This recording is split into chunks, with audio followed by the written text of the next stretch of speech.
Oh shit, type of shit. All right.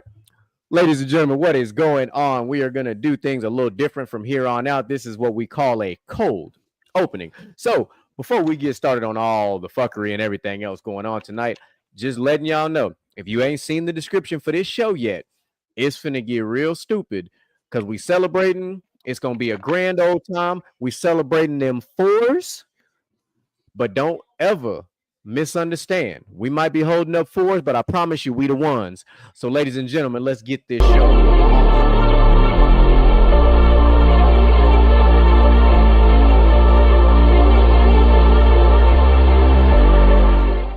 The following show is not intended for children under the age of 17. There will be foul language and adult content. Viewer discretion is advised. When I'm in my zone, I feel like I'm alone. I feel like I'm unknown to the world that's full of clones. My originality's focused on principalities broken. I'm loaning my heart and soul to the game that's scared to pay it back. And failure is a motherfucker. The strength to go on and believing in another sucker who don't see the vision in you. So you gotta work harder times two. Gotta make it do what it do. With the limited sources you have, your dream is still a fine motivation in you and inspire the world to do what you can. If you love it, then fuck it, get through it. Yeah. Mumble mentality activated. I waited for so long, and burdens I've outweighed. When you see me in my zone. All right. Now we rocking and rolling. Ladies and gentlemen, welcome to an extremely special Gentleman's Talk episode. We are celebrating 4 phenomenal years of this podcast, starting from the days of myself and DJ Micah B on the audio games over here in the back cave at the house. Actually, currently, ironically speaking about that, on our current Gentleman's Talk TikTok, the little 41-second clip of me and DJ Micah B in the back cave currently has over 52,000 views on our TikTok. So boys is really digging how we started and where the fuck we is now. So, of course, I am your one, the man they call Mr. GQ. I am the captain of the GQ Bomb Squad. You already know what it is. 4 years, let the celebration commence. I am your boy from the sideline resident DJ, Easter resident DJ from my boy GQ House, DJ Micah B. What's going down? I don't got all that. I'm going to ask you, is he getting you Micah Nikes? Oh, you like Micah Nikes? What the hell? The back of your head is ridiculous. I'm not understanding the Micah Nikes part, but whatever. You don't remember the SNL skit? He didn't watch the SNL skit. Come on now. Let me explain something to you, bro. I don't watch SNL because a lot of SNL ain't funny. So I have to be recommended videos and now go back and watch. Well, I mean, of course, it's a classic. I mean, it's the same, can I get your number? Can I have your number? Where your boyfriend at? Where your boyfriend? SNL was definitely funnier back in the day. SNL was definitely funnier back in the day. It's definitely different now. I ain't watching.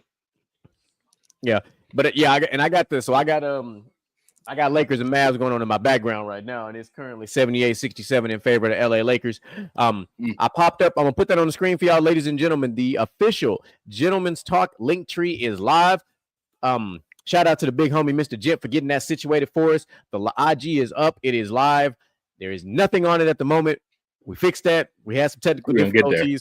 We good. Get there. Don't you worry. The same YouTube shorts and the same TikTok that you see, you are about to see the same thing popping up on the IG. It's about to get on popping live. Alexa, I was not talking to you. Shut up. Mind your business. Just mind your business. I'm trying to tell you, mind your business. Stop listening to what I'm talking about. Look, grown folks talking. Get out my mouth. Calypso 2.0. So the content is about to get absolutely insane over the next month. What's happening with you, Xavier? So, so I'm glad he popped up like he did, man, because I was sure about to give him his shout out. That is far and away the biggest Gentleman's Talk fan that we have. Jonelle has been here literally since day zero. This man was the biggest audio listener we had. This man was listening to the pod at work while he was trying to do everything that he was doing. Damn near got himself involved in some safety incidents from laughing so hard from the dumb shit that me and Michael was doing. Always has something crazy to say. And I got to give another shout out to our resident fuck ass Jets fan, CJ, one of our other biggest fans, also, of course, one of our brothers, but another big time audio listener, always chimes in, especially around football season when we talk about his punk ass Jets. Of course, Jay Bev out there, our resident Cowboys fan, who we don't claim sometimes, but today we will. We'll let him make it, but he got his own level of he in his own little hot water right now. We're gonna let him get his get things figured out. Every group has that little brother that's just got to learn a couple things the hard way, and unfortunately, that is our brother right now. I would sip my tea, but I got a Dos Equis instead. So DJ Michael B, I got a very important question for you, my brother. I can answer a very important question. The boys are back. What you drinking over there? Yes, sir. The boys are back in town. I am drinking. I am drinking what my cousin calls horse piss because he does not like Coors Light. But is that Coors Light? Oh, okay. That is the Texas nickname for Coors Light is horse piss. Some people do call it that. That is a real thing. I think horse piss. Yes. They said corpse piss. I was like, I don't know what the fuck that is. My brother, that is dark. That is very fucking dark. Right. We are not getting that dark.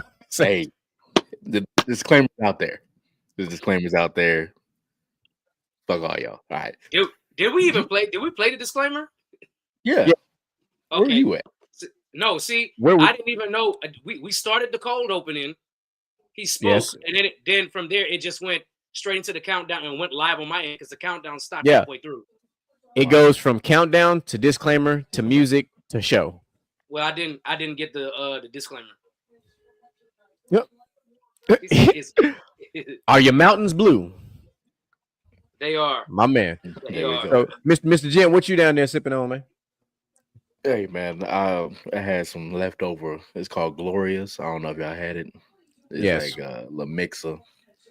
Mix that up with something, it's doing what it did. I haven't eaten today, so it's a little dangerous over here. So, oh Lord, he gonna be partially litty today. All right, I am drinking on a Dos Equis lime and salt for me, courtesy of my local HEB. Because what does it say, DJ Michael B? Here, everything's better. We're still trying to get that sponsorship, which is crazy because that does not stand for HEB, but hey, yeah, it does. Yes, it does. No, it doesn't. Here, everything's better. Yes. HEB stands for Henry Earl Butt. The commercials and all the marketing says here everything's better. Hey, so we're gonna rock with it. They rolled down. Whoever did that, they ate that. They ate that real good. Hey! Two things can be true now. Two things can be true all the time. Speaking of shout outs, I do want to kind of continue going down our little shout out trail. I wanted to give a special shout out to our big brother. I say our big brother, our big little brother, Dorian out there, aka the Hulk, man. Congrats on his most recent competition. He was out there, man, balling out of control, out there hitting PRs and shit, out there lifting the whole world on his fucking shoulders and shit, man. Love that. A big shout out to our resident music producer out there, Jew Fresh, for one, blessing us off on using In My Zone as our song, but also, again, popping up on Zero's latest project, being a part of 2 of the songs off of his latest album. And of course, that man is always behind the scenes working on all kinds of things. So if y'all have not checked this man's music out, this man's gaming content out, man, y'all missing out, man. Jew Fresh is one of the most talented individuals out there. That man needs to get his flowers. All right. That boy is one of. Except when it comes to 2K. He's not that good at 2K. He's not. Okay. I'm gonna let y'all have it. 2K ain't got nothing to do with me. I just watched him play 2K. Speaking of, I know you shut out Dorian, but I was gonna sneak this line in there. Y'all got an army and we got a Hulk. He proved that. Solid line. It's the truth of the matter, man. It's the truth of the matter. I know Mr. Jen ain't been here for all 4 years, but he's been around long enough to have seen kind of us get to the point where we are now. You know, now that we're doing this live streaming thing, now that we have a prominent time slot. Wednesdays at 8 o'clock. Like we're here, we're live. You know, you've been around long enough. So I'll start my first line of questioning with you, really, sir. And it's like, whether it's from the days of listening to just myself and DJ Michael B, or something that's happened in the last really 2 years for you, you know, what's some of your fondest memories of what we've had going on here? Man, I'm gonna be 100 with you. When I remember the days of it being just a conversation with me and Micah, you know, and in the church, and he's saying, you know, y'all might do this, and I was excited. And I remember we were running through names of what y'all wanted to call it. Then when you finally told me the final name, I said, "Oh, that's something special right there. That's something special right there. That's something seemed like I wanted to be a part of." And back then, it was just a thought. Now I'm here, so that's a special thing here. And the grow brotherhood with UGQ and Outlaw, you know, and Moo and everything like that. It's something special because we some outlandish fellas out here. Like outlandish gentlemen, sir. Outlandish gentlemen. Yeah, outlandish gentlemen. I apologize. So man, it's two things can be true. Time. That's been the theme of the show. Hey, there we go. It's been a great time. I love listening before. We ain't gonna never let that down. They ain't gonna never let us let that down. That's still the greatest live on location. Like the live on location that you were a part of, Jent, was phenomenal. But that live on location is probably, I think, as the kids say, is goated. Goated. Because that was like the most unnecessary conversation that turned into like, if that would have been on a live stream, that shit would have been classic. Like that literally was some straight up like Stephen A. Smith and Shannon Sharp and Skip Bayless level shit right there, because that shit was pointless as hell, but we somehow made it relevant.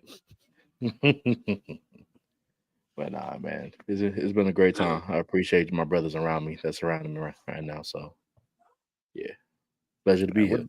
Yeah, DJ Michael B, man, what about you? Man, I know this is gonna sound self-centered, but I'm gonna tell you, one of my favorite memories so far on this show. Probably my favorite is the day when people found out I actually knew how to break down football. Because most of the time, me and GQ was always talking about fantasy football, and we talk a little football or whatever, but we dibble and dabble in all kind of sports. But the day after the Cowboys lost, and I went live on Facebook, then backdoored and went live on Gentleman's Talk with close to 30-something views, was insane. I was in my bag that day. I was in my bag. That was solid. I don't remember if you remember this, because it was a freeze. It was 2 years ago, MLK Day, the MLK Monday. I was cooking. Sorry, John L. I know you're a Cowboys fan, but even Mr. GQ called me and was like, "Hey, bro, you cooking right now. Stay on." He said we were starting off good. Oh man, but what that was a phone. What really stands out, the time whenever Mr. GQ had to take a leave, and Sherrod and I keep calling you Sherrod because goddamn Gent and it is me and I am him. Gent and Outlaw did step in and help, especially Gent. Gent was on here every week with me, except probably like one or two. Moose stepped in and stepped up with me and did shows with me and things like that. Only out of those, I think 6 to 8 weeks, I only did one show by myself. So that opened way for Mr. Gent to join the show, and we ain't looked back since, because we brought Gent Outlaw on at the same time, and it worked. It clicked. No, for sure. I get honestly, so far, arguably my fondest moment, one of my favorite moments was the Memorial Day episode. Oh yeah. I took that was like for me on the on the production side, so let me peel back the curtain for the fans to understand. That show, we worked on that show for months to put that show together, and that was a lot of moving parts. That was that was Troy bringing in a lot of Luca is absolutely cooking right now. It's not even funny. But that was a big help for Troy helping me bring in some other veterans. Working on the video to get all the pictures of these guys plus myself, and I probably spent a good solid hour and a half putting that intro video together for that show. I did a brand new video just for that show. Still, one of Gentleman Talk's most highest viewed shows was our Memorial Day episode, and it's because I don't get a lot of opportunities on this show to talk about the other side of the things that I do for various reasons. So I was fortunate on a day like that. I was able to just be free, but I also got to open up, and it was good for Micah because Micah's seen a lot of stuff when it comes to the other side of what I do, but then bring in all these other veterans and then listening to all the stories. And mind you, none of us really knew each other, but to see how interconnected our careers were based on places that we've been, things that we've done, those that we lost, all that stuff. And if that show was produced in a way where it's like, it's arguably one of one the way it was produced, because we haven't produced another show like that. We haven't had to produce another show like that. And I really want to put another one of those together. And I'm thankful that we can do that. I'm going to start working on that. I want to bring on some more veterans. I want to get bigger and make a bigger veteran series for that, because I want to do the same for Veterans Day. And of course, for me, the other one that I'll never, ever, ever in my life forget is, just like in my title, we talk about the GQ bomb. The GQ bomb is one of the most. That's exactly what he's talking about right now. Yep, is literally the most. And I wish more people, if that, like, the best thing and the worst thing that happened on that particular two sets of things is that we were not live yet. Because had we been live, and the TikToks that would have came out after that, Lord have mercy on all the souls. Oh, we would have got canceled. My brothers, that was a mixture of Moses parting the Red Sea and Thor just striking everything under the sea down. And that was and if you want to talk about raw emotion, that's all that was. Like, that was like the equivalent of Wayne writing the Carter 3. That's what was just spewing out of my brain, was just what I was thinking and what I was feeling in that moment. Like, I pulled an Ice Cube on a no Vaseline situation and I just let it go. Like, and you was holding that in for quite some time. And low key, I was cool. I was really good. Me and Micah talked about. So here's the crazy thing, ladies and gentlemen. I'm a bring with me. You guys don't get to be behind the scenes a lot. So Micah knew I was stewing. He knew I was stewing, and everything was cool. Everything was cool. And then one little thing was the final button push. And it's because when we initially had just the audio version of the show on Spotify, people had the ability to leave voice notes and comments and things of that nature. So then all of a sudden, Alexa, shut up. Is that going to be the final straw today? Find out in 5 minutes on Gentleman's Talk.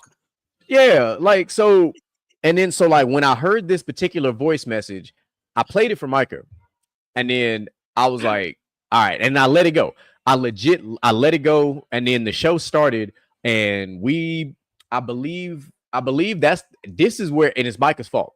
I want y'all to know it's Micah's fault, because oh man, just listen. I'm gonna tell you why.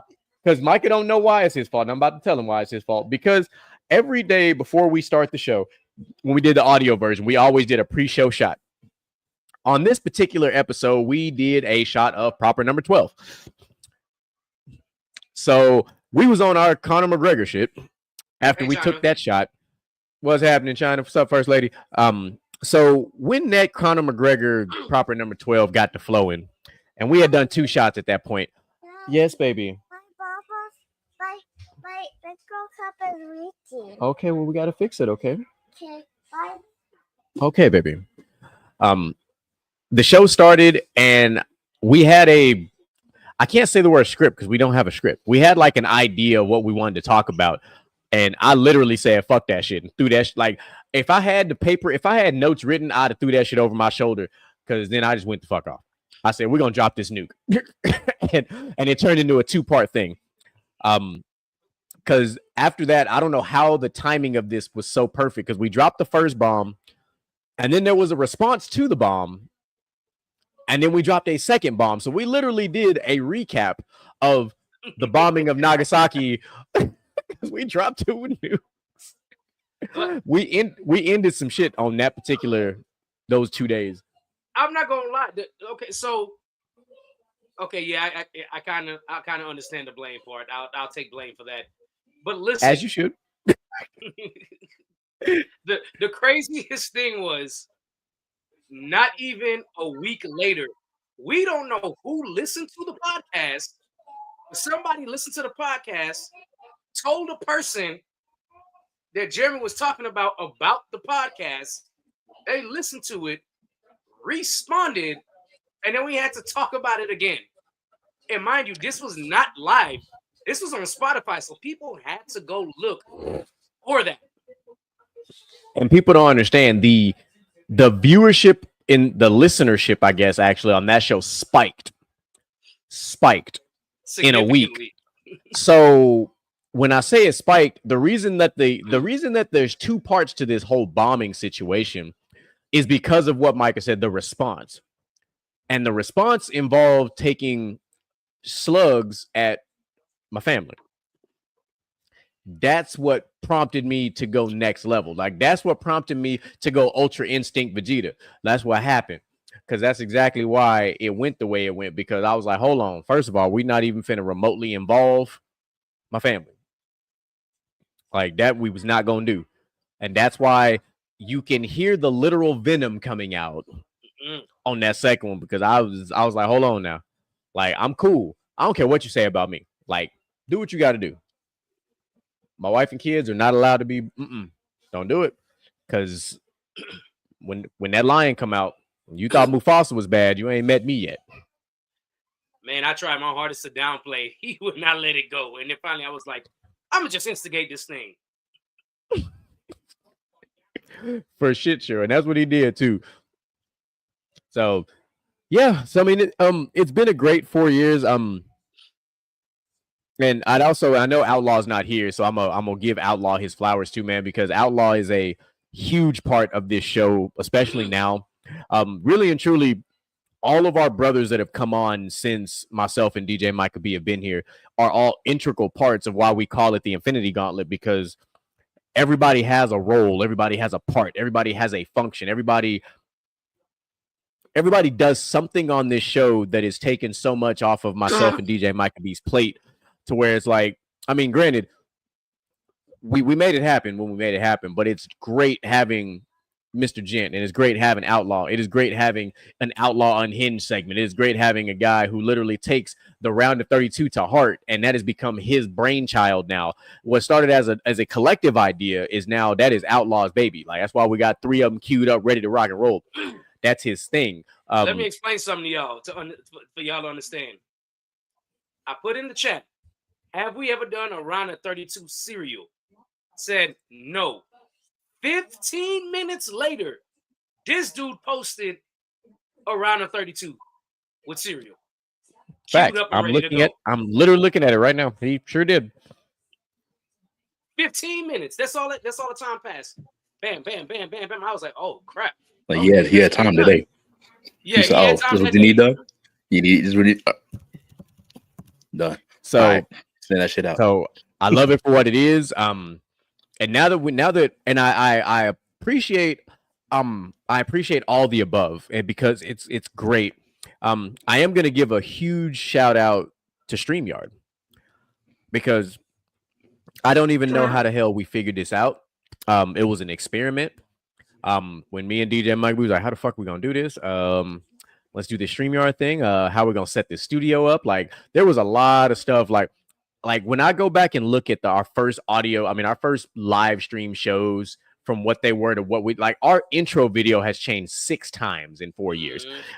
It is dramatically changed. The Real Talk video has changed. The crossover, like, now every single one of our segments has an official video. We have an official logo. We have an official audio video version of our logo to go on the end to make all of our stuff look official.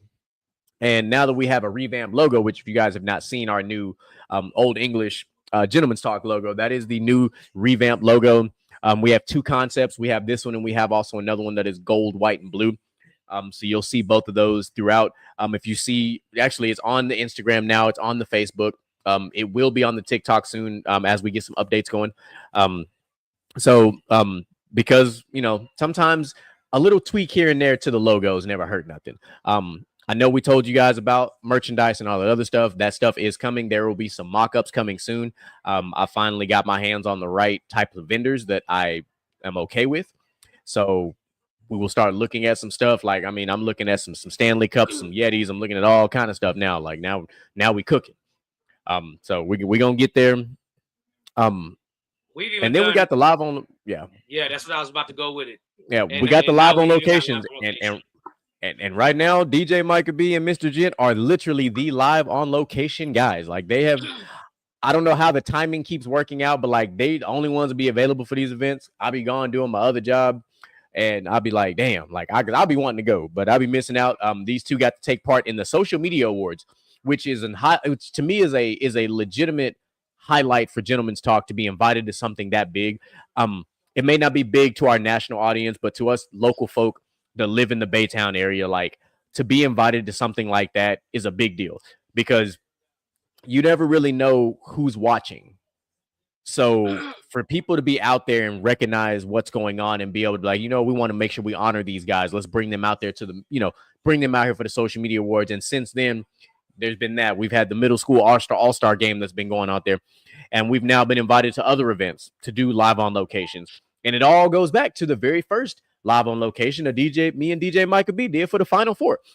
Yep. We was over there at George R. Brown tearing it up and made a phenomenal ass video of a live on location. It was fun. We had a great time. And it's like now we have like a legitimate like live on location thing. So I didn't get to tell the fellas this, so I'm glad I get to say it on the air. So I am working on a master project for you guys in the background. I am working on a live on location intro video so that we have a completely separate video for live on locations that still ties into the show, but it's its own thing.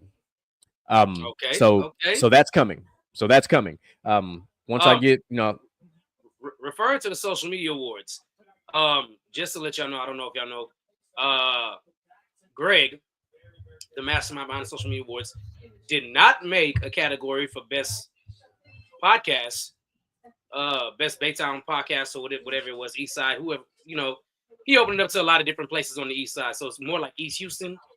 Mm-hmm. But he said nobody came close to our podcast, and he gave me and Sherrod the medals. He gave us the smart glasses, all that. And so that is something we can boast about. Oh, we took what was it, the best podcast on the East Side? Is that what we got? Yep, basically. The smart glasses. What we? Them things take pictures. Yeah, these are smart glasses we got from Greg right here. Okay, I fuck with it. I love it. So yeah, John L, you was talking about merch. Yeah, man, we're working on getting some cups, working on getting some hats, working on getting some polos done. Hey, John L, a real one. Yeah, well, you know, John L been talking about it. China and Jess was talking about it. So you know, we got to make sure we told y'all, especially our day one fans, man. We got y'all. All right, our day one fans are gonna get a literal day one package. Like y'all have been here for us since the audio days, and y'all here with the live days. Like we got y'all. We taking care of y'all. We're gonna make sure y'all get the merch. Jets. Yeah, man. Like y'all gonna get the initial stuff that comes out. And no, you ain't gotta spend the money because you gonna get the welcome package. Because you earn that for being a supporter. We gonna take care of you. Mama always said, take care of those that take care of you. So we 100% got you covered on that, brother. Don't worry about that. Now, if you want to get some extra stuff, that's a different ball game. But your initial order, we got that. Alexa, shut up. I don't know what is happening, but Siri keep listening, and I don't look. I'm about to turn this off. GK over there over there sound like Pinky. You gotta get a shirt that says "punk ass Jets." Hey, facts. Hey, don't play with me because I will. So let's take it back. Let's take it back old school one time. All right. I'm pretty sure everybody saw the post. Normally, I would cue with the GQ bomb. Y'all know what the GQ bomb is, but Cooper Flag has decided to stay another year at Duke. He's not entering the draft. Some say he's the number 1 player in college basketball. Some might say he's the top 5 player in basketball. Nonetheless, Duke gets to retain Cooper Flag 1 more year. How we feeling about that, Mr. Gent? Or I don't know how much college basketball you watch. Yeah, I pay attention to Cooper Flag. Yeah, I honestly think he's hungry, and he wants that natty, you know. So he's gonna try to fight for it. Well, see, Jonell, that's why it's called a GQ bomb. Yes, sir. You know, 1 more year at Duke.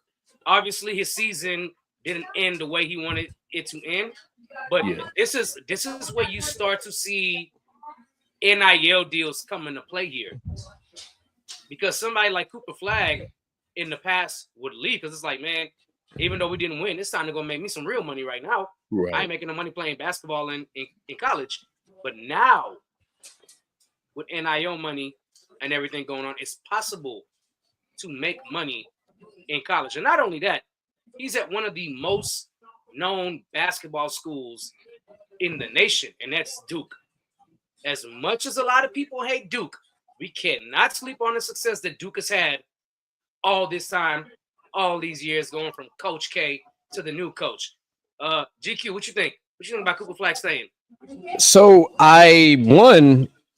completely honest, I had no idea. I haven't seen anything, and I'm on top of this news stuff. I ain't seen not a single news article. I'm over here looking like, So if it's true, cool. And I'm gonna tell you like this. It's gonna end the same way it did for Caitlin Clark. He gonna come back and he still ain't gonna win the natty. Yeah. Said what I said. Because he's gonna want to though. He gonna want to win it. Just because you want to win it don't mean you gonna win it. Bro, I didn't even know his NIL deal was $4.8 million. I'd stay my ass in college too. You're making more in college right now than you would as an NBA rookie, more than likely. So for sure. Well, we say that, but he'd got a Nike deal and everything, or a Jordan deal, and he would have made a lot of money. I actually think he would have made a lot more money if he came out this year. But I mean, I enjoy that these prominent players, are starting to stay in college longer. Because even like if you've seen the young lady from Notre Dame entered the transfer portal, was supposed to be the number two draft pick. Now she's at TCU. Didn't see that coming. Ironically, a lot of people don't. I heard there was a rule, and I don't know how true it is. They said there was a rule where you get 4 years of eligibility in one college, and if you wanted to play another year, you had to transfer to a different college. I don't know how true that is, though. I don't either, but I mean, it's interesting. But what a lot of people also didn't know, unless you watch a lot of college or women's college basketball for that matter, Haley Van Lith, had she came out last year, was supposed to be also the number 2 overall pick. And she opted to stay, went to TCU, had a great year. A lot of accolades that she didn't get when she was at the other stops that she was at. So she's setting herself up to be a top 5 pick in this upcoming draft, and I think she's going to do really well. Dallas, the Dallas team for the WNBA has the number 1 overall pick, and that looks like that's where Paige Buckets is going. So there's that. I'd be genuinely curious to see if something crazy happened, where if somehow like Haley Van Lith ended up in Indiana with Caitlin Clark, because that would be crazy. Because they're all a part of the same trio. They played in the Olympics together. Like they've played a lot of ball together, and that could be really good.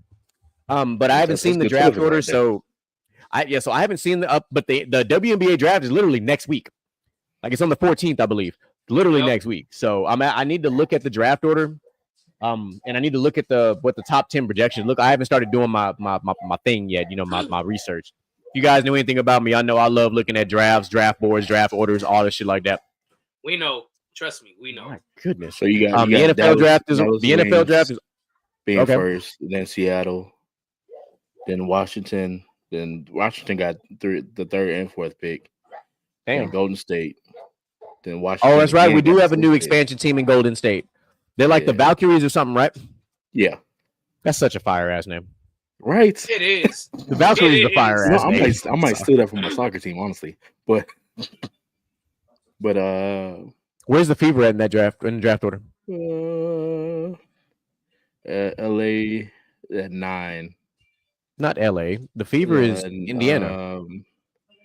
I know, but I just LA because I'm going down on this one to bigger. LA teams. is at 9. Yeah. Okay. Indiana's at 19. Damn. Not gonna have a chance. And 20. 19 and 20. No, Haley ain't dropping that low. I'll be shocked if she make it far that far down.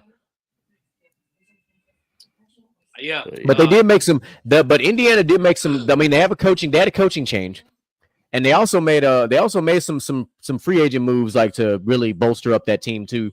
That's gonna be a team to look out for now. Of course, the blockbuster trade of the summer was watching a lot of people's crush. Some people like her, some people don't.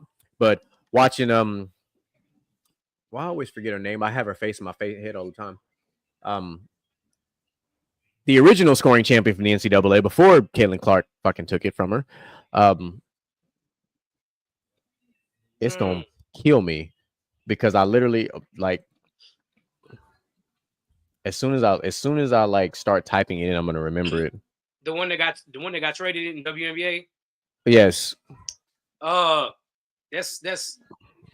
That's Kelsey Plum. Yes. Kelsey Plum in LA is insane. Yeah. Because that team is even more so loaded. Like that was like it's not like they already got Cameron Brink, and then you bring in Kelsey Plum. Like they loaded up that roster. No, we know the names, dog. I called it. Stop that. No, we know names. It's just right now my brain is on like 500 things. But it'll be interesting. I'm gonna watch the draft because I'm genuinely curious about it. And I know Basket to Basket kind of talked about it yesterday. But were you on the show yesterday? No. Okay. Anyways, we're gonna talk about it because I want to make sure that it gets out there. This damn Mike Malone firing that came out of fucking nowhere. Okay, they did talk. Yeah, they did talk about that. Yeah, they did. No, that was the title of the show, but that doesn't matter. We didn't get to talk about it because that shit came out of literal. Now I was at work when that shit happened, and I'm like, hold on, how do you fire a coach with a 50+ win team that's literally 4th in the West? Like that shit. No, 5th in the West. Sorry, but even still, like that's fucking wild. I've never seen some shit like that, and I was like, oh wait, yeah, we have. We saw it with Mark Jackson when Mark Jackson got fired from Golden State when they brought in Steve Kerr. And then we also saw it when Jason Kidd first became a coach. They fired a 50-win coach. We also saw it with Frank Vogel. Frank Vogel was a 50-win coach. He also got fired from the Lakers and went down to fucking Phoenix and got fired from Phoenix. And now we don't know what the fuck going on. You missed one. We saw it with David. Ime Udoka. And Ime Udoka. Well, Ime Udoka. Okay, I'm not counting his. Because man, look, I know he got fired for controversial means, but yeah, but David Black got fired and got replaced by his assistant. That's right. He got fired from Cleveland. Yep. After when they went to the finals.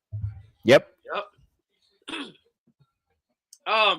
The Mike Malone firing. I was at work and a notification came through, and I was sitting there in utter shock because I was like, I didn't.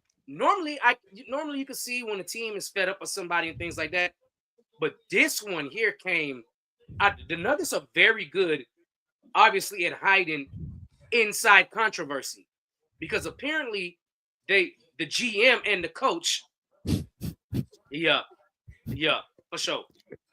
Now he clearly don't know. Well, he learned his lesson. Hard head make a soft ass. Remember that. 100%. So. The inside rumblings now that got out was the GM and Malone were butting heads all the time, and they opted to get rid of both of them. And also, now fuck all that. The coach would have had to stay. I would get rid of the GM before I get rid of the coach. Well, I mean, look, sometimes you just say fuck it and do away with both of them. Yeah, because you can't. They just won the title in 2023, man. That's right, but also too. Management, upper management was also butting heads with both of them on the vision going forward. They didn't see Yeah. eye to Well, I eye on guess the vision going forward, and then the president didn't see eye to eye with either one of them on what their vision was going forward. And Yeah. both of Well, them and I guess gone. and I guess we also did see this more recently too. We saw this with Mike Budenholzer when he got fired from Milwaukee. They were upper 40s in the wins when he got fired from Milwaukee after they won the championship. So this is the third coach that has won a championship that was fired less than 2 years later. Yeah. Third coach. Third coach in this current little stretch that we're talking about. They call it a curse. Well, the true testament to coaches is winning back-to-back, apparently, unless you're Phil Jackson. Yeah, but now the question becomes like, what do you do? What's next for Denver? Like, who are you holding out for? Because that team is still built to win now. So, like, what are we doing? I don't know.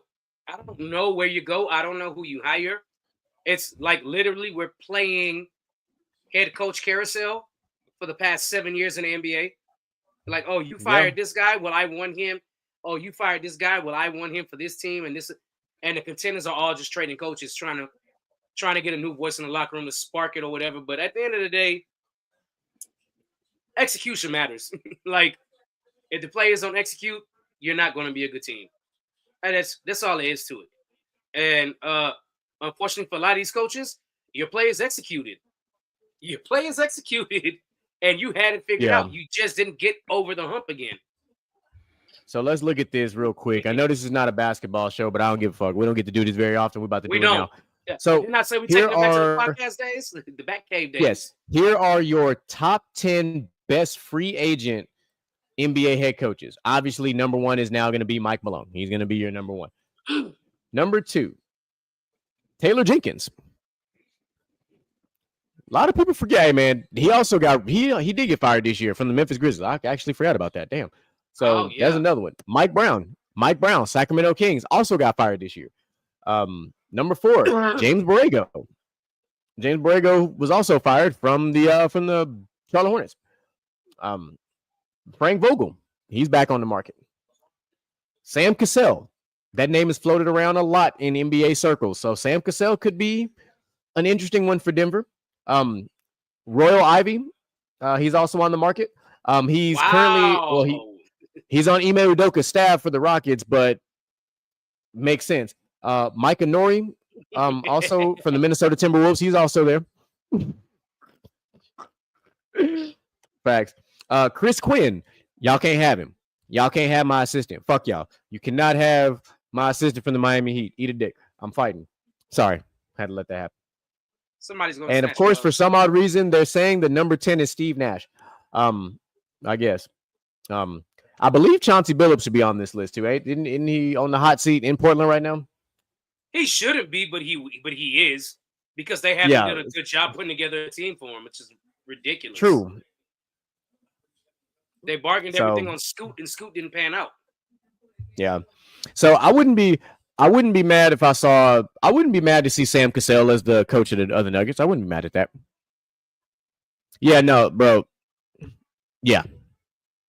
Because I didn't like the Jimmy Butler trade. I understood it. Okay. I understood it. I'm a fan. I understood it, but I didn't like it.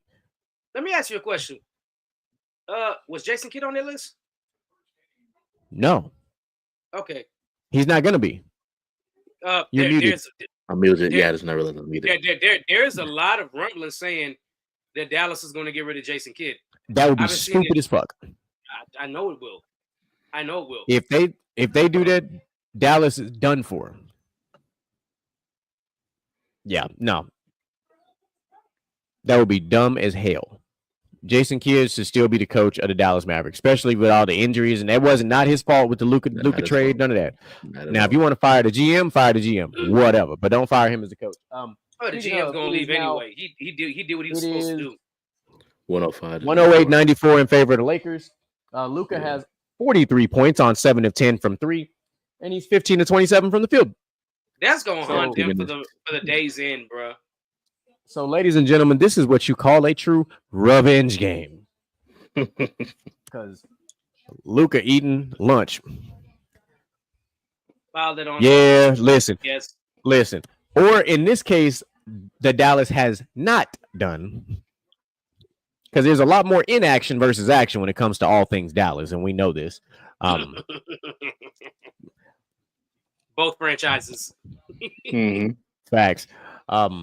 So that's how that goes. But of course, ladies and gentlemen, let us bring your attention now to an absolute staple of Gentlemen's Talk that became so big and so synonymous that we had to make a special introduction video for it.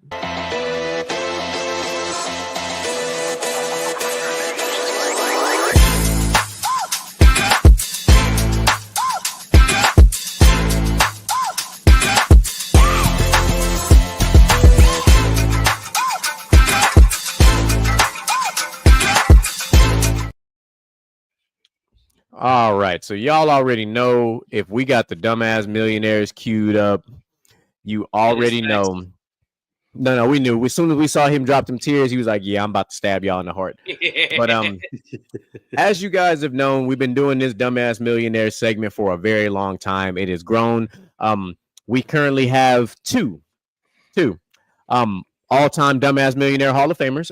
One of which is Ja Morant, a repeat offender, and now he is continuing to do dumb shit. Have you seen his latest celebration with the grenade? No, with the grenade. The grenade? He makes a three and throws a grenade into the crowd. That's the latest. But this particular Dumbass Millionaire is not about Ja Morant. It is about our other Hall of Fame member, and his name is Tyreek Hill. Ladies and gentlemen, Tyreek Hill has found his way back to the front of the class, and I'm just going to let y'all see it, and then we're going to talk about it. Then announced to a one and only exclusive Dolphin star, Tyreek Hill, once again involved with police, this time after an argument with his mother-in-law. Local 10's Rush Lowe live now in Sunny Isles Beach with more on what we're learning today. Rush. And this was a concerning call to Sunny Isles Beach police on Monday. Let me set this up, and this comes straight out of the police report. Tyreek Hill's mother-in-law was very concerned for her granddaughter. She told police that Tyreek was in an argument with her daughter, grabs the baby, and then starts walking towards the balcony. The daughter, the subject is the husband on scene. The call goes out. Police race to the Porsche Design Building in Sunny Isles Beach on Monday. Subject is Tyreek Hill. The mother-in-law of Miami Dolphins star wide receiver Tyreek Hill calls the cops. The call goes out as an assault in progress. Subject black male wearing a white tank top. When police get there, they make contact with Hill, his wife Keita Hill, and their child. I'm ready for it. They also speak to Tyreek's mother-in-law, Alicia Vaccaro. Let's get right to the police report. Quote, Vaccaro stated that Tyreek is very aggressive and impulsive, and that he has anger issues, and she is afraid for her daughter.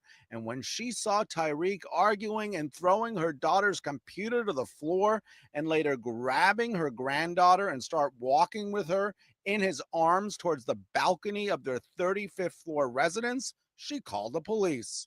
Get out! Get out! Hill has made headlines for off-the-field incidents. Remember last September when he was pulled over by Miami-Dade officers outside Hard Rock Stadium on game day?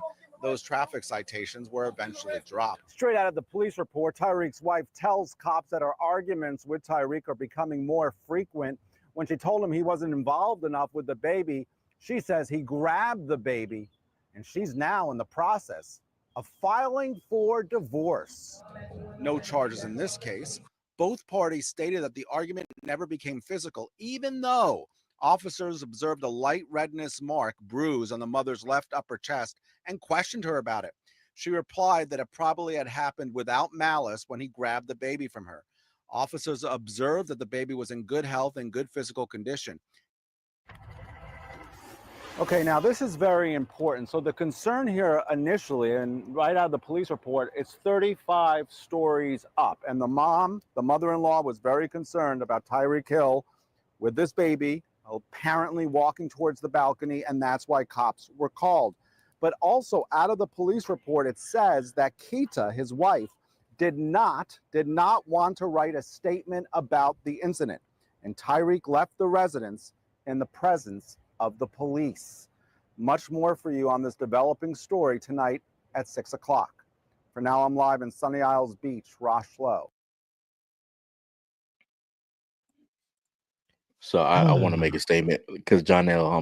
almost be like, soon they said black male, and a white tank top. He said he's wearing. I'm like, that nigga got to stop wearing those goddamn white tank tops. Every time he wear one, he get stopped by the police. Jesus Christ. Yeah, no, it's becoming a can we say reoccurring theme? Yes. And the there's a problem here. There's a serious problem here. And I don't understand why this is becoming more and more of a thing with this now 31-year-old wide receiver. He didn't make this many headlines early in his career. Yeah, he had the off the field stuff that was pre-draft. He was, for the most part, on his semi-ish best behavior when he was in Kansas City. I think he had one little incident that was worth the shit. And then all of a sudden he got traded to Miami and all this shit just started happening. Just he got comfortable. Got comfortable in South Beach with the weather and having more kids. I mean, I think he got like 11 kids at this point. He's going to find his way out of the league before he realizes it. And it's going to be because he's becoming too much of a distraction.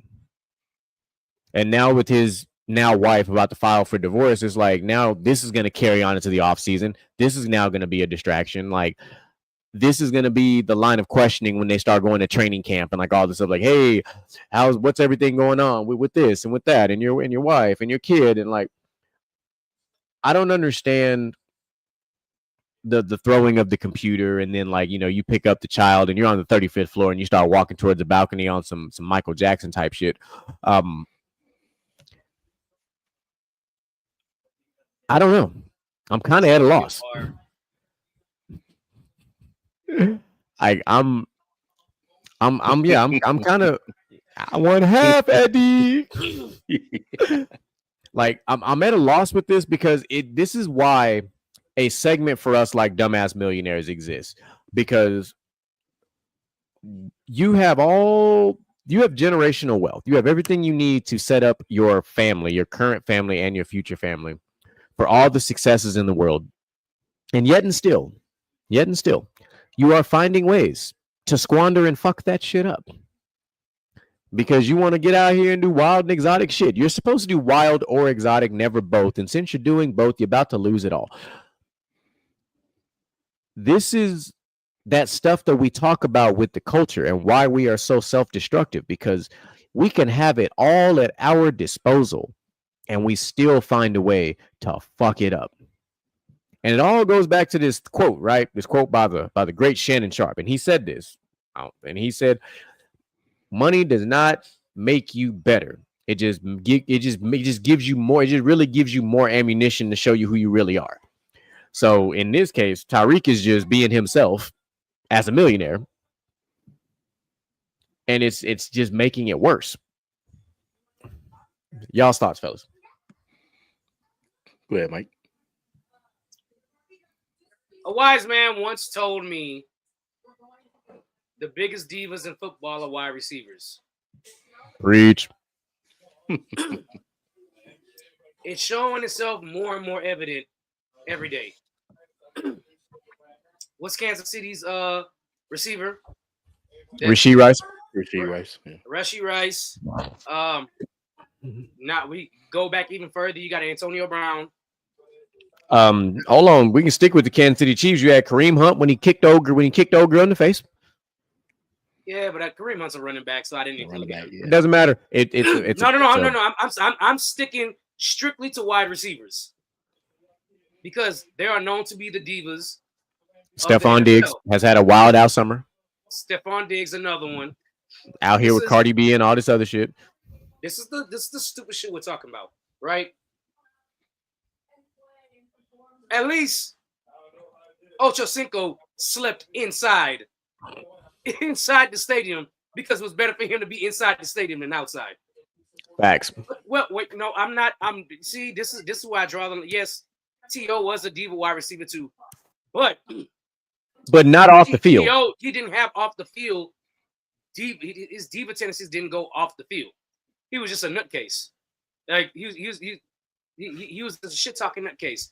But these guys have real off the field issues, bro. I get it. On the field, you're some of the most notable people. You're some of the people that we recognize without helmets, whatever. But why y'all got to be divas? Okay. And it's really, and what's shitty about it is not all of them, but it's enough of them to make it shines a light. Because, like, if you think about it, think about our current wide receivers. We don't talk about Justin Jefferson outside of football activities. We don't talk about Jamar Chase, except for his contract thing going on. We don't talk about Amon-Ra St. Brown. I'm trying to think of other ones. Like, we don't talk about any of those three at all. AJ Brown had a couple of things. Really, his reading a book thing is probably like the most diva-ish thing he's really had. Devontae Smith says nothing at all. Like, literally nothing. Michael Irvin. Big facts. Michael Irvin was doing the most. On and off the field. Both. BOF, both. But it comes to a point where you just feel like you're so big, you're untouchable. And you're not gonna fuck around. You're gonna fuck around and find out. You're gonna fuck around and find out, like my boy GQ say here. You're making too much money, and maybe this is one of those things where I mean, what Shannon Sharp said is true. But maybe it's one of those things also where money to you just equals power.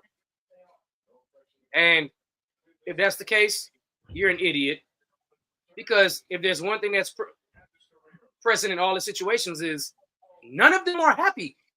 Money can't buy happiness. You understand? Like, maybe that's why he got so many kids. He's running around looking for happiness. More money, more problems. More money, more problems. That has always been the truth. I don't know what to say about this. But, for years I tried to blame it on maybe Antonio Brown had CTE. And that's probably true. Maybe he does. But maybe he doesn't.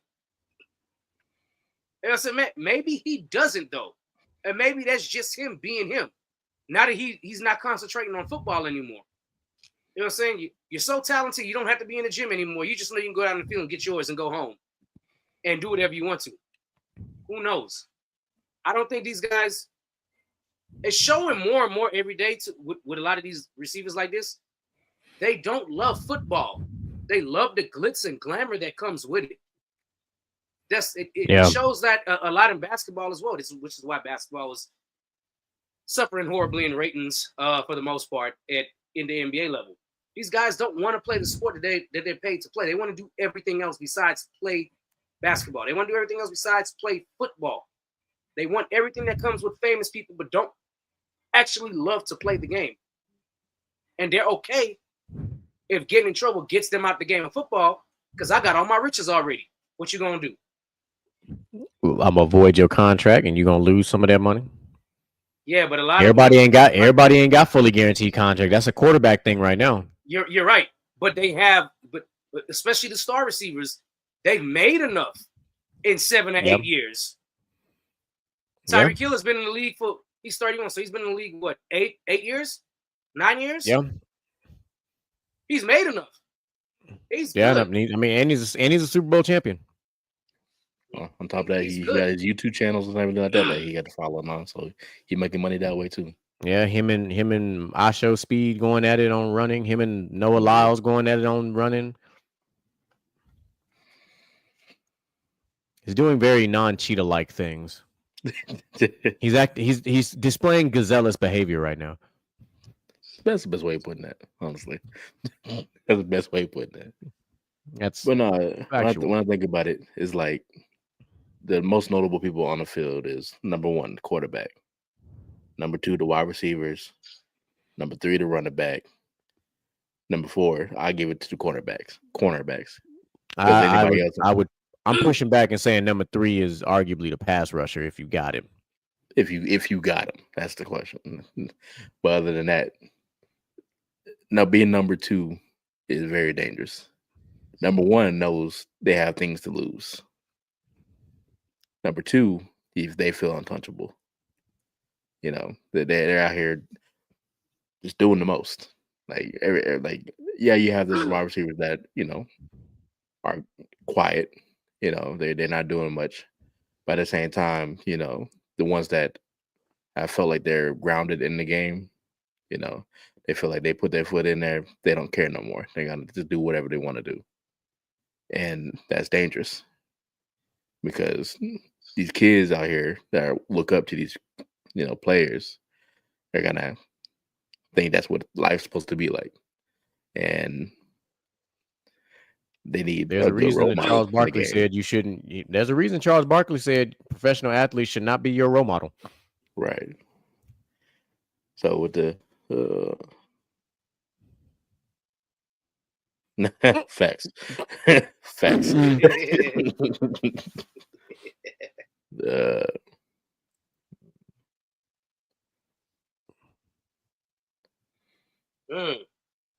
The number one headband only fears the number two. The number two has to fear everyone else. Yeah, that's cooking. That's a bar. That's a bar right there. But That's a strong bar. no, like with this whole situation is, we can only assume by what was said. We don't know what the situation was like inside, what was going on, what the initial argument really was. Yeah, well, I mean, and then it wasn't even the wife that called the cops; it was the mother-in-law. So because he started walking towards the balcony, that doesn't mean like he walked on the balcony, but the balcony is what direction he was walking in, which when the heat of the moment, people think the worst, So yeah, like I'm not finna sit here and think that he was finna walk that baby off that balcony and do something crazy. Like I just don't think that was what was gonna happen. But what you said is right. The heat of the moment, all she saw was out of sheer anger after breaking a laptop, which there's already a conflicting story going on there because the initial story before I played y'all the video said that Tyreek Hill broke his laptop. The news video said he broke like the daughter's laptop or some shit like that. And I'm like, all right, so what? No, but either way, the point being, there was destruction of property followed by a child being picked up and walked towards the balcony. Like that's what happened. So it's just, like it's hard, try to depict because I've gotten arguments with in-laws and the child. We had to walk away with the child, and they're wondering where I'm going and thinking the worst because I'm upset, and that's not the case because I'll never do anything to my kids. So it's hard to say because one thing is kind of worrisome, but why didn't the wife want to make a statement? That was already a red flag that she didn't want to make a statement. All they said was that she had enough of a statement to say she was filing for divorce though. Yeah. So that shit was was public, but she didn't want to make a statement after the fact. Like, oh, okay. So you let that shit leak out, but not your statement. Okay. I'm not gonna make a statement, but I'm leaving the nigga. Like that's really what I gotta say this. This has to be said. I'm gonna say it. I don't care. Fuck it. You know who enabled this type of shit?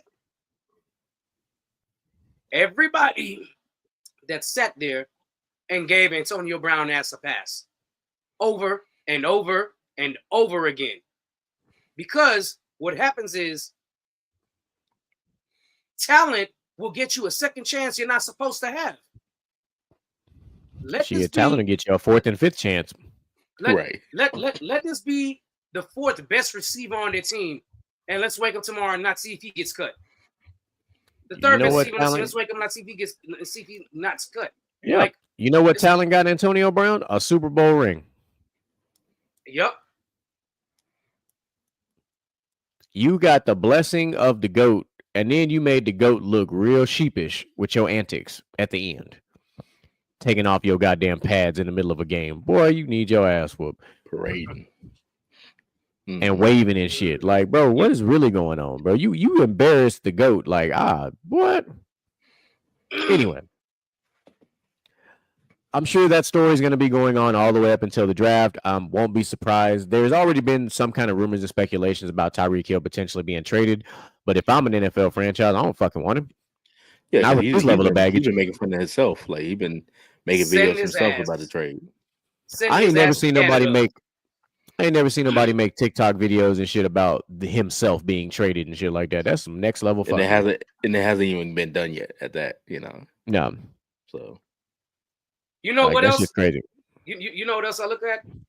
All those people that was talking shit about Odell Beckham making videos with his friends on social media, dancing and all that, having clean fun. Just having clean fun. And all they did was talk about, oh, he this, he that. He ain't serious about football, this, and that. Correction. He's having fun with his friends. It's not bothering nobody. But the shit that Antonio Brown did and the shit that Tyreek Hill is doing, they keep on fucking excusing it. They keep excusing it. You knew what level Antonio Brown was on when this man was playing for the Raiders and pulled up to camp in a hot air balloon. And then had the whole weird ass situation with the frostbitten feet and all that other shit. Like, yeah. So Social exactly. media, social media from back then. Oh, Odell Beckham an apology because he was doing nothing wrong. I mean, he still got his Super Bowl ring too, so I mean, he clearly cares about football. And he's training to come back again. Yeah, I mean, more power to him. I don't even remember who he played with last year. Oh, the Dolphins. Or was it the Ravens? It was the Ravens. The Ravens. He played with the Ravens, and then I don't know what the fuck happened. And now DeAndre Hopkins is playing with the Ravens, so I think they held him out. Yeah. I don't think they ever let him play. I don't know. Probably by design. But originally when I put this part of this together, I had already said like part of it we was gonna have a trending topic. And the more the show has gone on, I was like, you know what? A trending topic would have been cool, but this is much more in line with a real talk. So we're gonna talk about it.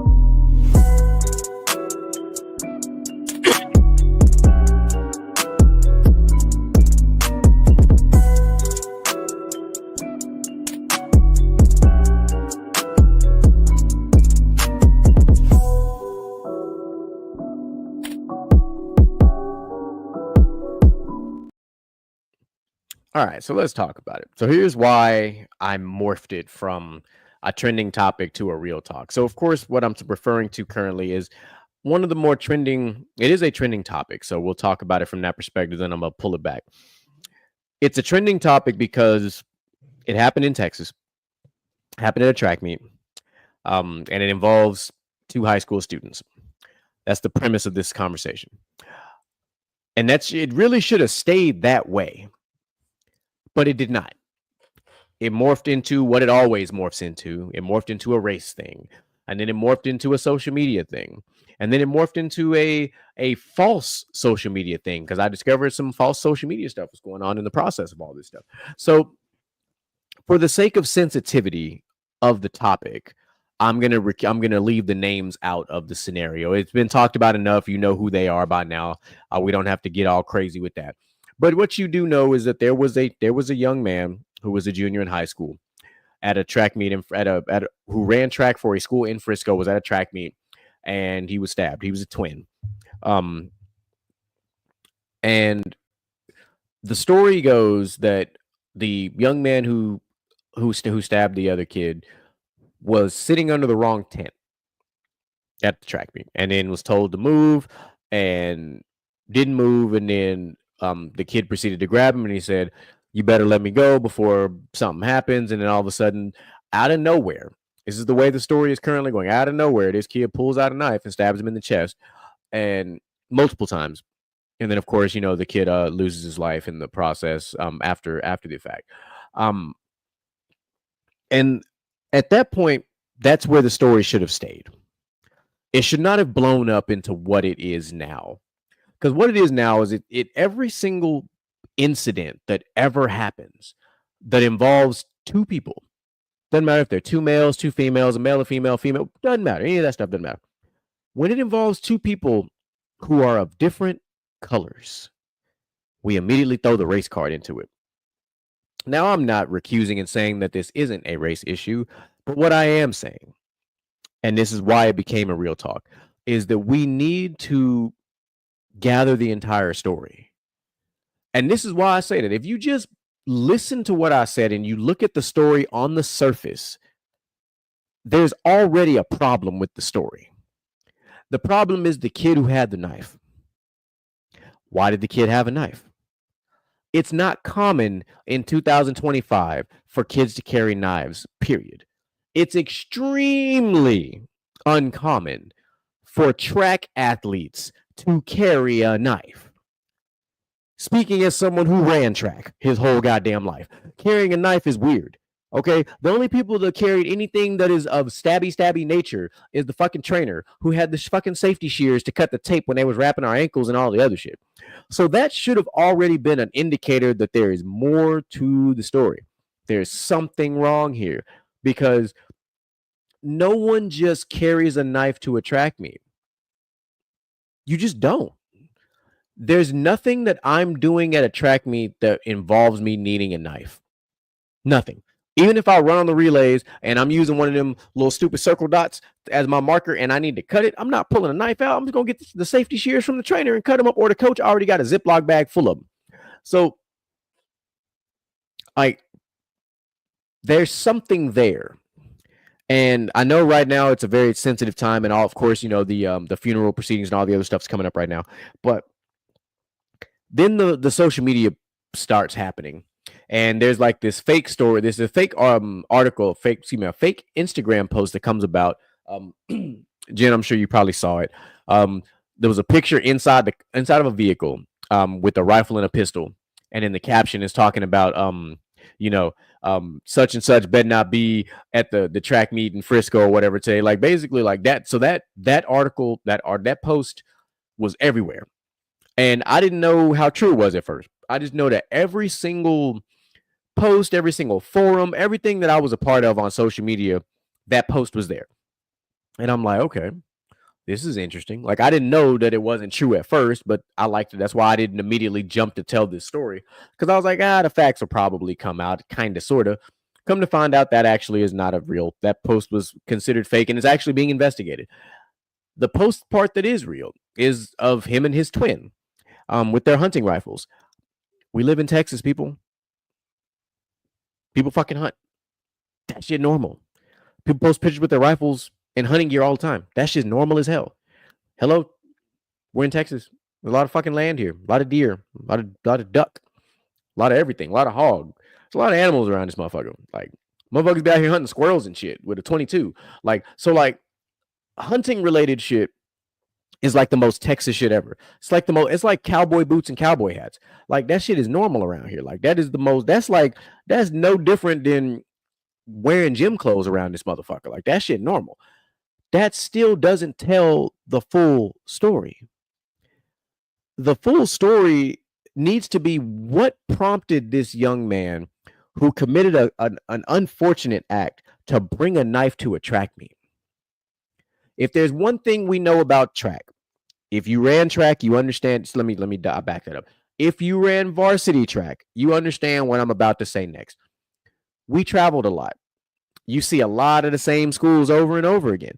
You see a lot of the same people over and over again. You see the same mix of people a lot of times. So I want to know what happened at the other track meets, because something led to this. Nobody just wakes up one day and says, I'm going to bring a knife to the track meet in case somebody want to fuck around and find out. Right. That don't even make sense. Like, it just doesn't. Like, we know there are those random one-off situations where somebody is just like, fuck it, I'm gonna act ass. I don't believe a situation like this. I don't believe this is a one-time incident. Like, I believe something else happened, or multiple things happened that led to this end result that is now being worldwide, nationally televised. So I just wish that this story wasn't being overshadowed by race and everything else like it currently is. I don't think it involves race. I really don't, because track is probably one of the most integrated fucking sports in America. Because it's white, black, Hispanics, there's all kind of motherfuckers in track. It just is. No matter what school you go to. And guess what? We talk about Frisco on this show all the time. Frisco is hella integrated. Hella integrated. So I don't think there's a racial thing going on here. I just don't. I don't believe there is an actual racial thing going on. But the reason this whole situation that I'm talking about became a real talk is because we as a society and we as a culture and as the other culture as well have got to stop jumping to the race card so fast. I know there's not a lot of faith in the law these days because there just isn't. Look at the last 10 years. There's not a lot of trust in the justice system and in law enforcement. There just isn't. But you have to give stories a chance to develop all the facts, to develop all the stories. Because I imagine once we get this, if we get this young man's statement of what actually happened, and I don't want to hear what happened the day of. Tell me what happened in the last couple of track meets. Because to me, this is a lot more in line with potentially a bullying situation. Because this doesn't feel like a random thing that happened. This feels like a thing that happened over time, gradually, like a pot of water that just boiled and finally boiled over and it got to its breaking point, and this is what happened. That's why I believe that there's more to this story, but right now we'll never get to the bottom of it because everybody is so hung up on the race element again, as opposed to the fact-checking part of this, or even like the me and Micah talk about this all the time. Right now the court of public opinion is stronger than the actual court of law right now, as opposed to just sitting back and letting this develop like it should. Let the family grieve, let the family do what they're going to do, but let the law and justice system do what they're supposed to do. Do the proper investigation, get all the facts, get all the witness testimony. That's a lot of kids. I believe Frisco is a 5A, if I remember correctly, which means that there are over 1,000+ kids at these schools, which means there are over 200 kids at these track meets. There's plenty of witness testimony and story out there, but you got to let this thing develop. You got to let people get to the bottom. You've got to let the facts be the facts. We have got to stop jumping in with opinions because this is how I feel because I saw a black kid and a white kid and it's automatically a race thing. We got to stop that. This is why Morgan Freeman said the only way for us to ever get rid of racism is to stop talking about it. That's how we get rid of it. We got to stop talking about it. Everything is not race related. Now, some things probably are, but most things are not. But we in this culture, specifically in the black community, we love using that as our number one backup crutch. As soon as something in our life goes wrong, it's because Micah gonna remember this very well. When we was growing up, it's the white man holding me down, or it's that. People would say shit like that. Why are we automatically jumping to the race crutch? Because it's not even a card, it's a crutch. Let's call it what the fuck it really is. It's a crutch. And how do you eventually get off the crutches? You get healthy, you get stronger, and you get better. That's how you get off the crutches.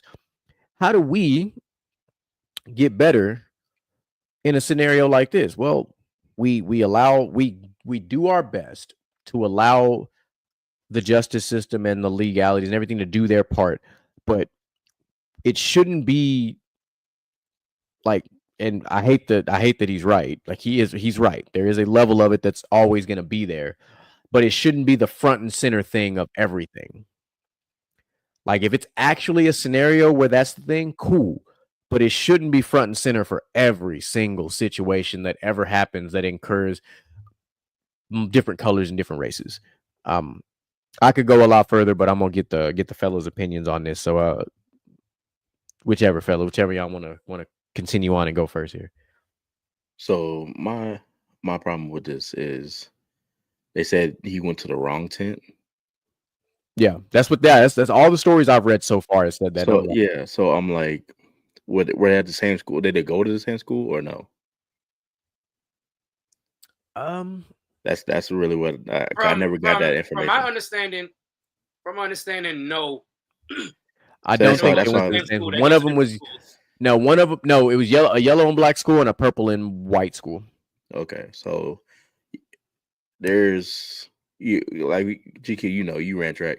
At the beginning of every track meet, they tell us where we set up at. Hey, Oh our yeah, team gonna be over here. everybody sets up their campsite. Hey, we gonna set up over here, and we know not to mess with other schools like that unless we tight with them. Yeah, well, and For all you of to our go tents were to labeled. Like we had right, school official tents, like with our right, logos and all the shit on it. and being 5'8", you should have that, 100%. That's a But booster club thing. exactly.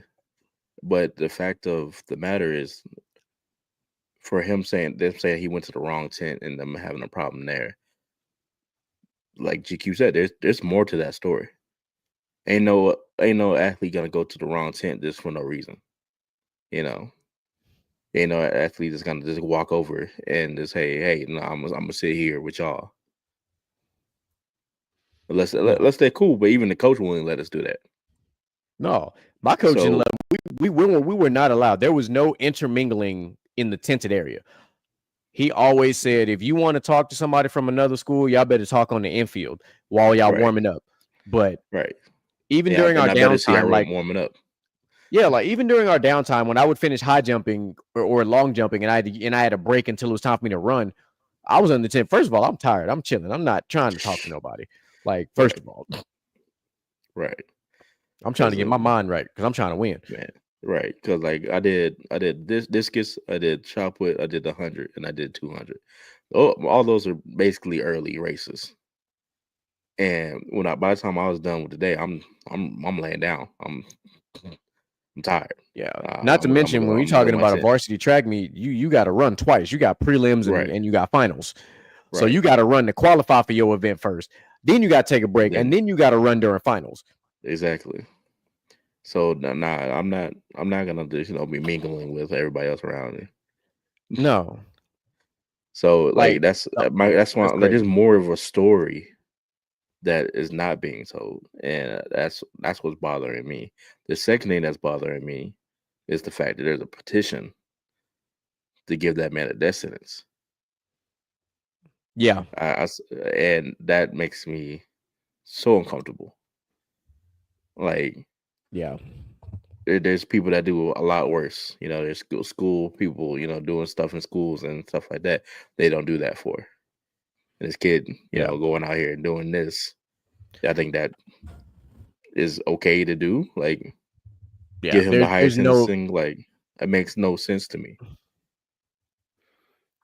No, like you're still talking about, however you want to frame this, you're talking about a kid who's obviously going to be tried as an adult and he's going to be found guilty, like all the things. But right. to wish something is as outlandish as the death penalty is crazy. Like if you don't think for 1 second that kid is not about to have the most remorseful lesson in all of existence by literally just as a kid being in jail with a bunch of grown ass men, my man about to have regret for the rest of his life. Right. He'll never raise his voice at nobody else. Absolutely not. He gonna have to hit them weights for a minute. He gonna have to put some muscle on quick. Right. I really would like to know the rest of this story, because the fact that they say he's a twin, I feel like that has a factor to this.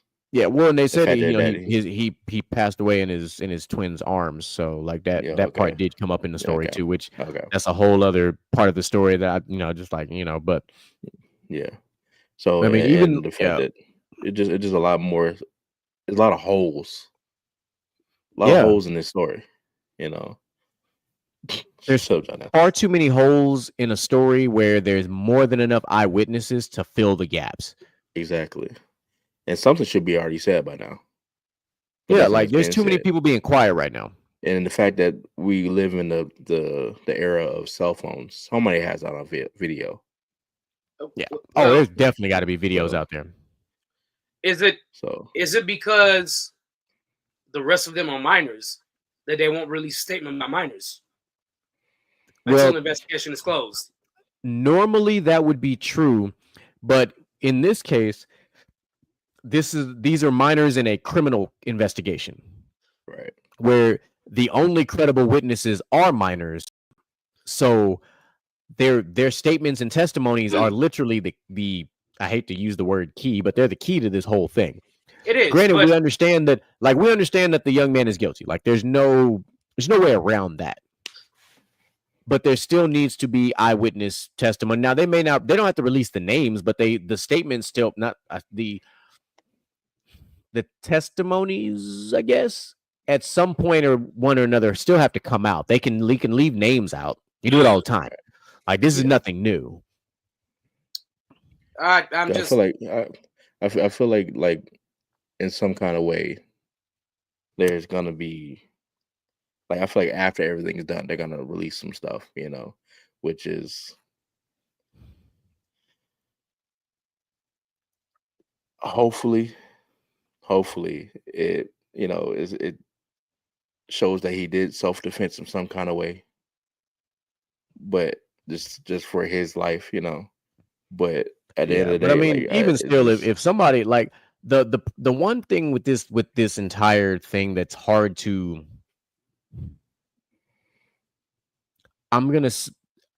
hard to stand behind is the fact that it escalated to that point. Exactly. Because me and Micah and even Jen in this case, we are from a generation where we was putting hands on people. Like sometimes we just gotta test hands. Like we ain't gotta shoot, we ain't gotta stab, we're gonna test hands. And in this situation, the way the story is broken down, like he grabs him and tries to pull him up. I'm like, at that point, why you ain't steal off on him? Right. Catch that man in the jaw. Like, because you have the advantage in that position. If somebody's pulling you up, the momentum is coming your way. Catch that man in the jaw. Fight breaks out. This story would have been much different if it would just have been brawl breaks out at track meet. That would have been the most normal high school story ever. Just a brawl breaking out at a track meet. Normal shit. But this story is what should have been a routine fight at a sporting event in high school turned into a criminal investigation and a young man who is no longer, no longer with us.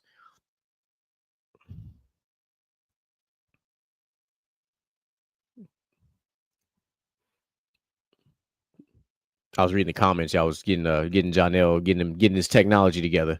Yeah, man, hit that subscribe button, hit that little bell next to it. That way, every time that you'll get reminders. You'll get a 30-minute reminder and a 10-minute reminder, and you'll get the reminder when we go live, all from YouTube. And of course, we'll talk about that at the end. We're gonna finish this conversation, then we'll get to that part. DJ Mike, be what you got.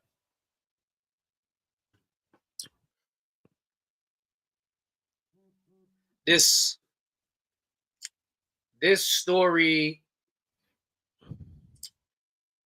story hit home a lot with me, just because he said I might already have them on because I can't find it. Probably. You showing your age right now, John. Facts. Grab one of your daughters. This hit home to me because I have a lot of cousins that's around this age. High school, they run track, they play sports, whatever. They're about to say 35 coming quick.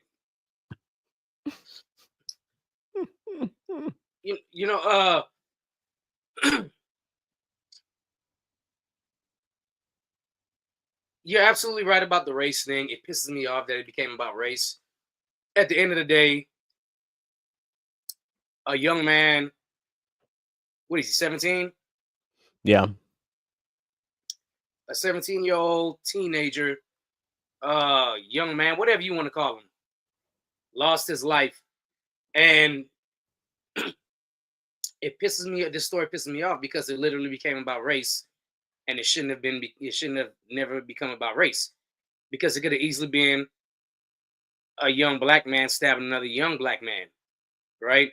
It could have been a young white man stabbing another young white man.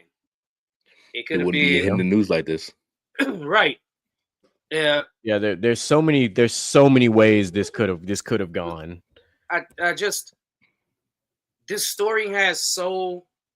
I seen the fake posts, people trying to fill in the holes, and I was like, a lot of this don't make sense. You can tell this is made up. But when you look at the facts are he was in their tent. Somebody got stabbed, somebody passed away. Those are the facts. Now, speculation fills in the holes, but I am also on par with y'all. If he will be found guilty, I don't know if it, but he's obviously guilty of killing the guy. Let's just get it out the way. He's obviously guilty of killing the guy and stabbing. What was it? 2 times, 2 or 3 times. I think they said it was multiple times. So that's the one fact that we know is that another young man stabbed another young man. That's the fact we know. Doesn't matter the color, doesn't matter the race, doesn't matter the gender, none of that. All right, they were the school track meet. I fear the verdict of premeditated murder, and I know the real talk was pretty much strung up on the actual, the whole actual premise of the death or whatever. But I fear the outcome of premeditated murder because I also fear that this is the outcome of bullying, right? And if this is the outcome of bullying, no matter what you say in that courtroom, because I've read multiple stories where people like he grabbed the knife out of the other guy's backpack. Some say he pulled out his pocket. It is speculation all going because nobody knows the facts. But if he brought that knife and bullying is the case, and I'm not saying bullying is right, but just you bringing a knife and intentionally going to the other tent, they're going to call premeditated murder. They are. Without question. Premeditated murder is 25, I think, right? Is premeditated 25? Something like that's like, yeah. It's going to get real quick. This can get very bad for that young black man who, I don't want to say made a mistake, right? But who made a bad decision. He made a bad decision. Yeah. Especially if these twins were. Here we go, boy. Here we go. No, not that Chris Benoit was a bully, allegedly. Oh my God. Oh, here he go. I'm not dealing with you today, Cam. But that's what I fear the most out of this whole investigation. I don't speculate on nothing else out of this investigation right now. I don't really care to. I'm pretty sure something's going to come up on social media from their respective, it has to eventually. Social medias, whether they planned on fighting or whether the 2 brothers was bullying him or whether he just didn't like them or whatever it is. Something is going to come up that is going to close this case, and I think it's going to be rather quickly. Obviously, a couple of times you go to court to get reset, and then as soon as that trial starts, this one is going to close quick. Because the fact is, I don't think there's a way he can claim self-defense if bullying is really what the aspect of this was. It's not like they walked up to you and bullied you and you claim self-defense. You walked under their tent. They told you needed to leave. Is what, if I'm understanding the story right, told him leave, or you see what happened. He's like, well, what will happen? And then they get up and he pulls out the knife and he stabs them. They're going to look at it as like he provoked the situation and it was premeditated. And that's what I fear for. He made a horrible decision. And I'm right. I personally hate how this topic is dividing us further, but at the same time, it's exposing a lot of people's true colors. Exactly. And that is a fact. That's what I'm saying. Yes. This shouldn't matter that the person that had the knife and stabbed the young white man. It shouldn't matter that what color their skin was. It shouldn't matter. But the fact that people are making it as it matters. And I don't know if y'all seen the GoFundMe account started for both parties. Bro. Because it got so big, and I'm glad you brought it up. So it got so big that the young man that's going to be facing jail time. Originally, they set it to raise like 100,000. No, 200,000. Excuse me. As soon as it got to 100,000, they increased it to like 300, and he's already surpassed over 200. God damn. Yeah. And the I know the father that lost the child. He already came out, he's like, he basically, in not so many words, said, he's like, obviously said he forgives the young man, but he'll never forget, the thing like that. And then they're trying to lessen the bond from I think the bond is currently set at like $1 million, and they're trying to drop it down so that he can, I guess, come home and spend last moments or whatever at home or however that's all set up. I don't know, man.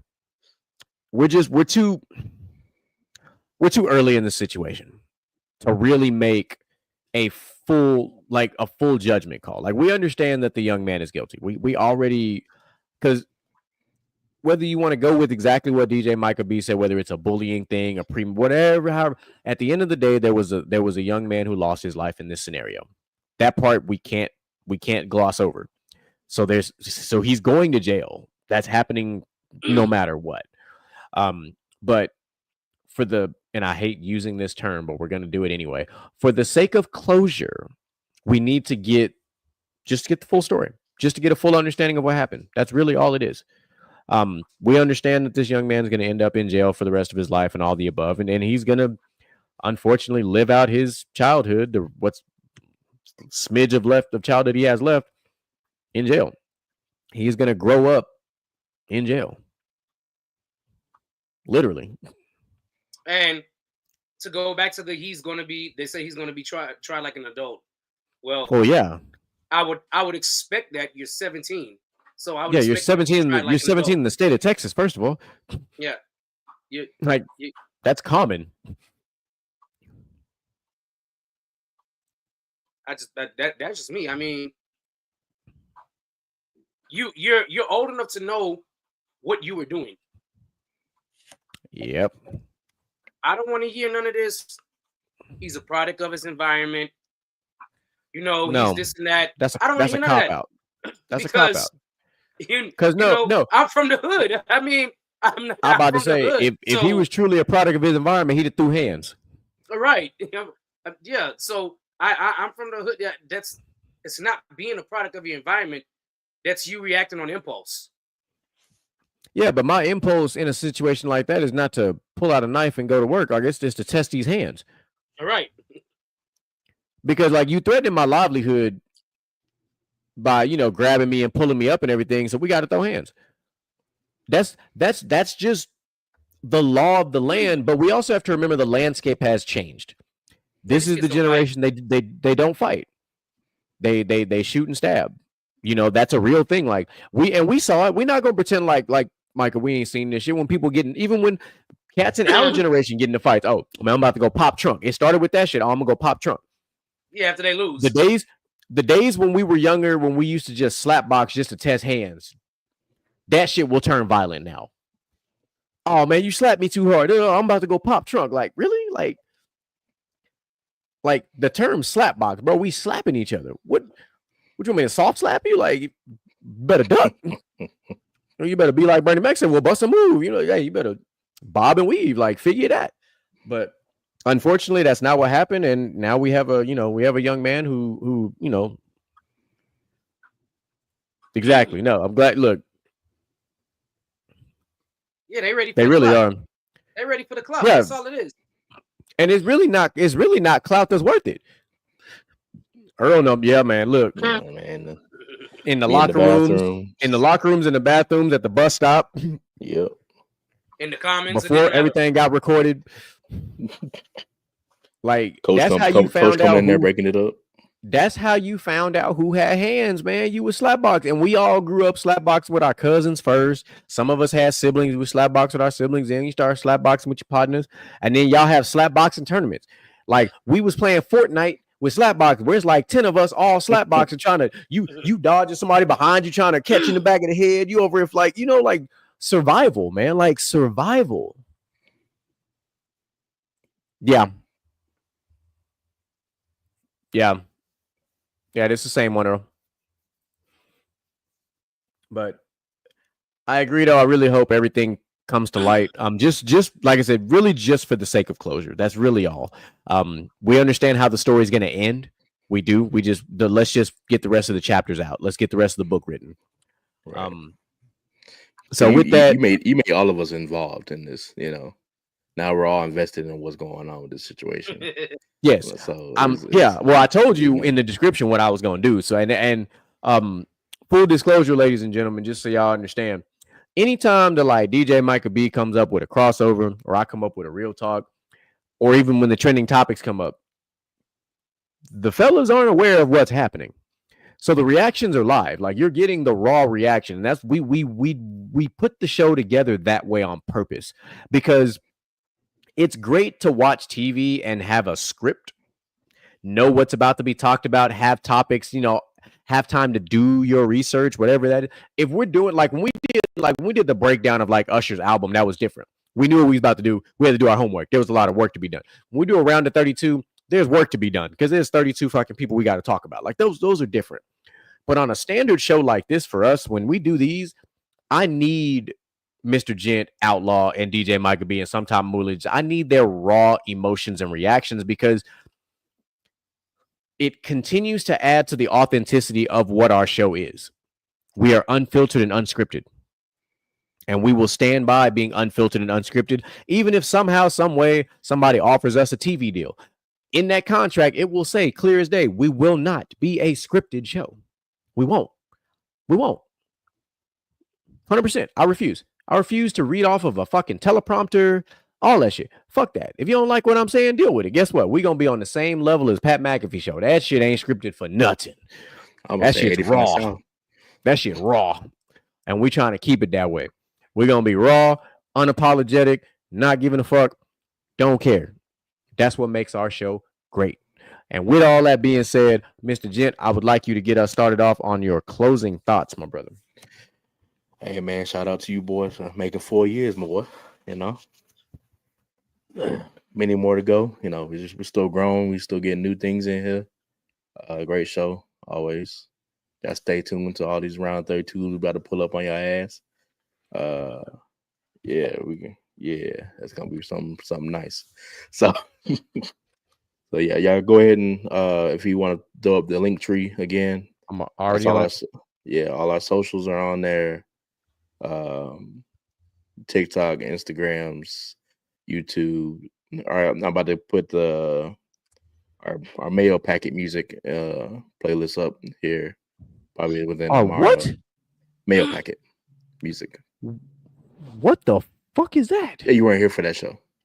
Yeah, you mail weren't here for that. Yeah, the mail packet playlist. My brother, that sounds suspect as hell. No, white people, the Caucasians. Okay.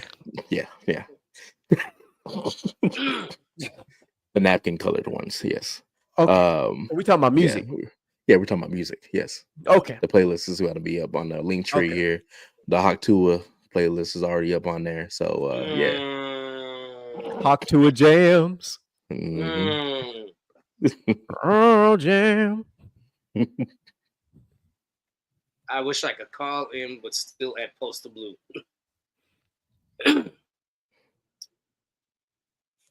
You say our generation is different. It's crazy. I just mentioned this. I guess it's supposed to be to someone. Like I personally feel like our class 08 and the class before and after, I feel like we are family. It's either we are family because we are actually family by blood, or we are family because we came close over time. This new generation, I don't know. They don't care, and they don't want everything, and they don't want everything handed to them, or they want everything handed to them. They definitely want everything handed to them. I understand what Earl is saying there, and that's true. Michael, we talked about this. 07, 08, 09, and then our little brother and sister class of 2010. Yep. The level of closeness between that 4 year stretch. We can make the argument really and truly One of the greatest stretches across a time of high school was really and truly class of 04 all the way to 2010, especially down here in the Houston area. The amount of athletes, the amount of college-bound kids, the amount of success, everything that came through from the class of 04 all the way through the class of 2010, it was massive. Texas Relays was lit. I just want to let Texas y'all know. Relays, Rockhold Relays, all region choir, whatever you want to call it, it was all there. Houston was hella represented through that time, and that includes North Shore and Katy. Like I say Houston, I mean Houston, all that shit. Like in surrounding areas. Yes. If you know about Texas Relays. But do you have anything else in your closing thoughts, gent? Nah, yeah, good. Yeah, go ahead. All right, DJ Michael B, turn us up. That boy stopped during mid-sip to answer that question. That shit funny. I'm not gonna let you slide on it. Hey, that was real. Pearland had to find. Gotta finish my drink before the show over. Facts. 100. Hey, you ain't never lied, John. Hey, man. So my final thoughts are going to be a little off the wall because I'm going to ask Moo to put this on the doc tomorrow. So I hope he sees my final thoughts. Cooper Flag had a fantastic season. A very good freshman season. Probably one of the best 20 freshman seasons ever. Right? He wasn't even supposed to be in college this year, but he played. He was supposed to be a high school senior. He still put up 19, which was absolutely phenomenal. But y'all aren't expecting where this is going on my closing thoughts, all right? Somebody put in one of the groups was like, this might be the best freshman season ever in NCAA basketball. Which, okay, fine. You have that opinion. But this is where it really irked me. Somebody put in the group, how could he have the best freshman season ever when a guy like Michael Jordan existed?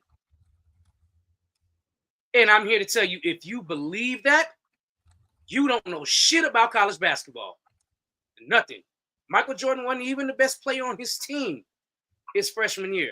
Then he comes back, he was like, but he hit the clutch shot. Okay.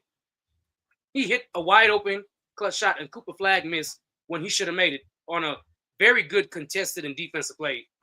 I may add, because they actually did play defense in that game.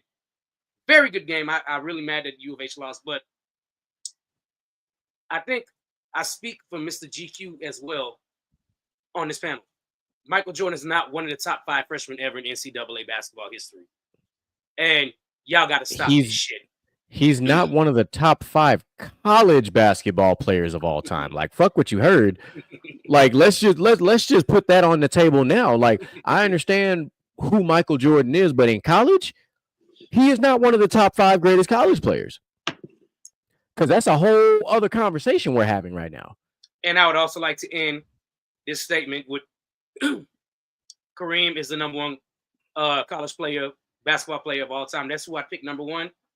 And Michael Jordan in his freshman year was not better than Melo in his freshman year at Syracuse. I'm not arguing that. No argument there. So, but going forward, I'll put that in the chat for you.